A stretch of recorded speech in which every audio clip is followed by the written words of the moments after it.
This is CNN 10. Welcome to everyone watching around the world. My name is Carl Azus. Happy you're joining us for a look at international events. Oil has been front and center in headlines and stock markets since an attack was carried out against oil facilities in Saudi Arabia last Saturday. No one was hurt, but Saudi Arabia exports more oil than any other country, and half of its production was temporarily disrupted. That caused a surge in oil prices when international stock markets opened on Monday. Oil is sold by the barrel. Each barrel is equal to 42 gallons. A barrel of Brent crude oil, a world standard, was selling for around $60 a barrel last Friday before the attack happened. Afterward, on Monday, the price of Brent crude had risen to almost $72 at one point. That was its biggest increase in history, and it had an impact on stock markets around the world. But the higher price didn't hold. Yesterday, it had settled back down to less than $64 a barrel. The reasons why? The Reuters news agency reported that Saudi Arabian oil production would be back to normal in 2 to 3 weeks. And on Tuesday, the Middle Eastern country's energy minister said that Saudi Arabia would use its reserves around the world to make sure its oil exports would stay the same despite the damaged facility. So stock market investors saw all this as good news for the world's oil supply, and prices decreased. Meantime, an international investigation is trying to figure out who conducted the attack. A United States government official told CNN that circuit boards from one of the weapons used have been recovered and that they indicate that both drones and missiles were used in the attack. The official says Iran is a suspect, though that country denies being involved. We mentioned that Saudi Arabia has oil reserves available to decrease the impact of a disruption like this. The U.S. also has storage facilities known as the Strategic Petroleum Reserve. President Donald Trump said yesterday that he doesn't think oil from that will be needed right now, but he indicated that the U.S. is prepared to open the reserve if necessary. The United States might be one of the world's largest producers of oil, but that doesn't stop it from keeping a huge backup stash of crude. The Strategic Petroleum Reserve, or the SPR, is the world's largest emergency storage of oil. It can hold up to 713 million barrels of crude, providing several months' worth of import protection to the U.S. The U.S. government says the oil reserve acts as a deterrent to oil imports being suddenly cut off. The SPR is a government complex of 4 sites stretching along the Texas and Louisiana Gulf Coast. The oil is stored 2,000 to 4,000 feet underground. America's emergency reserve came about after the 1973 to 74 Arab oil embargo. In 1975, President Gerald Ford signed a law creating the emergency reserve. Only the U.S. president can order the SPR to be used, and so far, this has happened just 3 times. First, when the United States attacked Iraq in 1991, President Bush announced that the decision to release oil was made to help minimize market disruptions. The reserve was again used in 2005 after Hurricane Katrina's devastation of the oil infrastructure along the Gulf of Mexico. With a 2011 civil unrest in Libya disrupting crude oil supply, the SPR was tapped yet again. A total of 60 million barrels of oil were released on the world market. The oil drawn from the emergency reserve has to be pulled out of storage first and then sold on the market. And this can take about 2 weeks.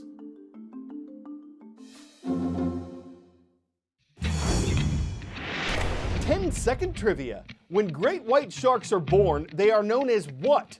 Pups, calves, nymphs, or hatchlings? Baby sharks are known as pups, and from the moment they're born, they're on their own.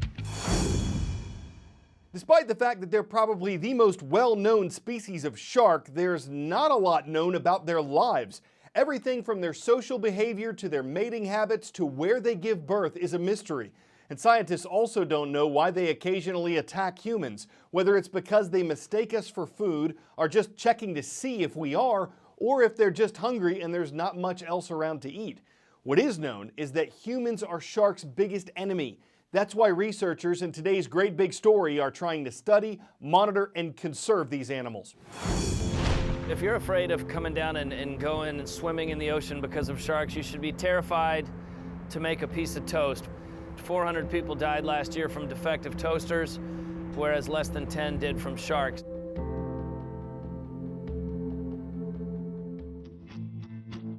This is the first large shark expedition like this in the Western Gulf. We'll be tagging hammerhead sharks, tiger sharks, and mako sharks, trying to understand how they're leveraging the Gulf in their birthing, mating, and full migratory patterns. We'll be getting up every day just before dawn. The fishing team will be going out, getting all of our lines rigged and ready to go. And then we'll get the ship in position with a lift in the water. And we'll be looking to capture, bring sharks back to the lift them up out of the water. And once we do that, a whole team of scientists from a half dozen institutions will circle around the shark. And we'll conduct 12 research projects in about 15 minutes, then release the shark and open source the tracking to the world so that everyone can follow it. What we're finding is that these massive sharks have huge, huge movements across the ocean. We have one of these white sharks, Lydia, who's traveled over 35,000 miles in just 2 years. Very, very regular for these sharks to be swimming 1,000 miles a month, which is why it's so important to figure out where they go. We're losing 200,000 sharks a day for shark fin soup, 100 million a year. You know, people need to understand an ocean with no sharks means an ocean with no fish. They are the lion, the balance keeper of the ocean. And if they are not there, the whole food chain collapses. This is a simple battle. We got to solve the puzzle of these sharks' lives to make sure they flourish and make a difference for the future.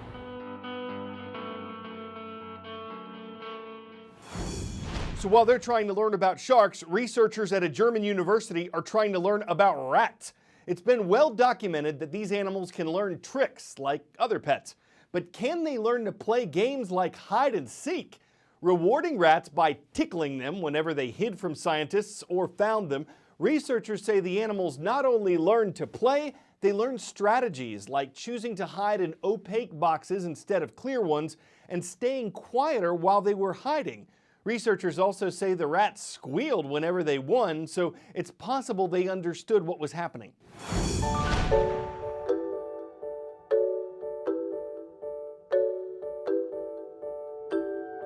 It has long been known that rats engage in simple forms of play, like rough and tumble play, a bit like boys wrestling kind of games. But we wanted to see if they can also do more complex games, and there hide and seek came to mind.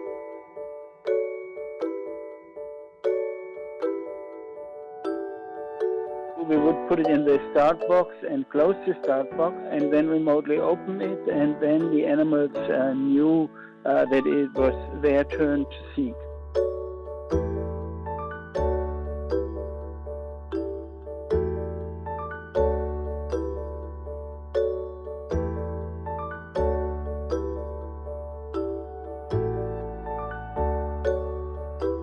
What they would do is they would search very systematically the room. They would also look for us. If they have a visual cue, they would find us in no time. Or what they would do is they would memorize where we did hit. So if you use the same hiding place a couple of times, they find you in no time.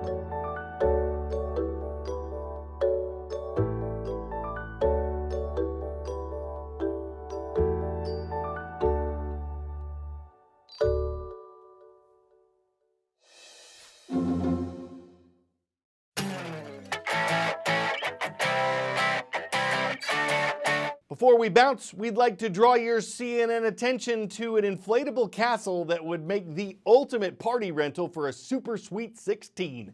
This is the biggest bounce house on Earth. It covers 10,000 square feet, which makes it more than 4 times bigger than the average American home. Inside, you'll find everything from a basketball court and a ball pit to an obstacle course and a dance stage. Of course, if gravity's weighing you down, this can help you rebound by putting spring in every step along your moonwalk on an inflatable estate that's an undeniable escape where you'll be walking on air right where you want to jump as the king of a castle that has its very own fan club, assuming the $25 ticket fee doesn't completely deflate your wallet. I'm Carl Azuz, and that's CNN 10.